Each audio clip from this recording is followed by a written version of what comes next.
కడప జిల్లా జమ్మలమడుగు నియోజకవర్గంలోని పెద్దముడియం మండలంలో వైసీపీకి ఎదురుదెబ్బ తగిలింది. దాదాపు 200 కుటుంబాలు వైసీపీని వీడి జిల్లా టీడీపీ అధ్యక్షుడు భూపేష్ రెడ్డి ఆధ్వర్యంలో తెలుగుదేశం పార్టీలో చేరాయి. ఈ కార్యక్రమంలో MLA Adinarayana Reddy, market yard chairman Nageshwar Reddy తదితరులు పాల్గొన్నారు. ఆదినారాయణ రెడ్డి మాట్లాడుతూ పెద్దముడియం అభివృద్ధికి టీడీపీ కట్టుబడి ఉందని, త్వరలో సిమెంట్ కర్మాగారాన్ని ప్రారంభిస్తామని తెలిపారు. భూపేష్ రెడ్డి మాట్లాడుతూ కూటమి ప్రభుత్వ పాలనకు ఆకర్షితులై ప్రజలు టీడీపీలో చేరుతున్నారని పేర్కొన్నారు.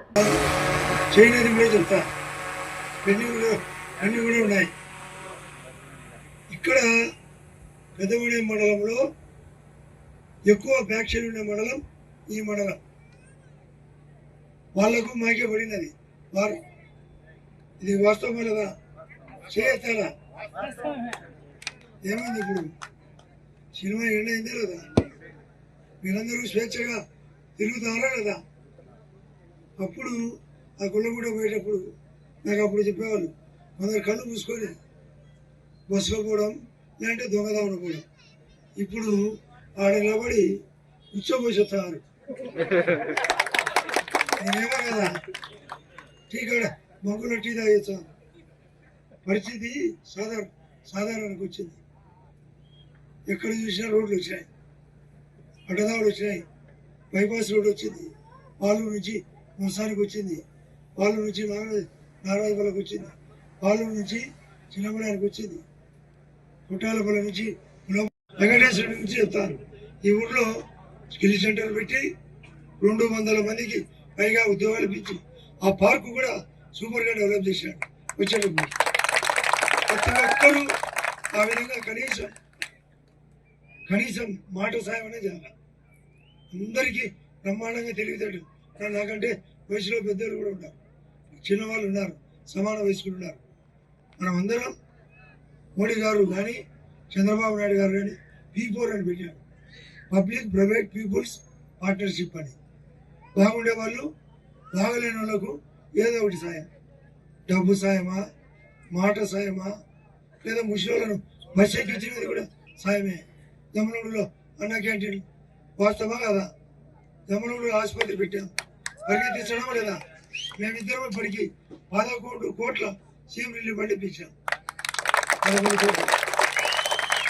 వాళ్ళు కనీసం రామసుబ్బారెడ్డి గారు 2 సార్లు ఎమ్మెల్యే, ఇప్పుడు 2వ సారి ఎమ్మెల్సీ. నేను సూది చెక్కినట్టు చెప్పినాడు, నేను సూది చెక్కలే. భూపేష్ ఇప్పుడు జిల్లా ప్రెసిడెంట్, ఇప్పుడు నాయన ఎమ్మెల్సీ. మా ఇంట్లో భూపేష్తో పాటు శివనాథ్ రెడ్డి ఎమ్మెల్సీ, మా ఆయన డిసిసి బ్యాంకి, భూపేష్ జెడ్పీటీసీ, ఈ మండలానికి జయశ్రీ జెడ్పీటీసీ, శివనాథ ముదలూరికి జెడ్పీటీసీ. ఇవి పదవులు నిజమా కదా? సూది చెక్కినది రాంసువాడి, వాళ్ళమ్మ పెద్దమ్మకులే, వాళ్ళమ్మకులే, వాళ్ళ చిన్నమ్మకులే, ఆ గిరిగిలే. సూది చెక్కినది రాంసువాడే నేనా? చెప్పాలి మీరే. సూదులు చెప్పుతున్నాడు, ప్రజలకు ఏం చేయడు. స్టేట్మెంట్ ఈ పొద్దు కూడా చూసా, ఏదో చిన్నకూరులో పోయి ఏదో పిటిషన్ మా వాళ్ళ వాళ్ళు ఎవరో పెడితే కొట్టారంట. మా జోలికి వచ్చే తండుతానే ఉంటాం, రోజు పుల్ల చెప్తే ఏం చేయాలో చెప్పండి. పుల్ల మీద పుల్ల చెప్తే పుల్ల ఇరుసాలో కదా పుల్ల. ఈరోజు కూటమి ప్రభుత్వం ఏర్పడి దాదాపు 23 నెలలు పూర్తి చేసుకొని అభివృద్ధి సంక్షేమంలో మనం దూసుకుపోతున్నాం. ఈ అభివృద్ధి సంక్షేమాన్ని ఆకర్షితులై తెలుగుదేశం పార్టీలోకి ఈరోజు దాదాపు పెద్దముడియం గ్రామంలో 100 కుటుంబాలు చేరడం చాలా సంతోషం. ఈరోజు నారా చంద్రబాబు నాయుడు గారు దాదాపు 75 ఏళ్ల వయసులో ఏ విధంగా మన రాష్ట్రం కోసం కష్టపడుతున్నారో మీ అందరూ చూస్తూనే ఉన్నారు.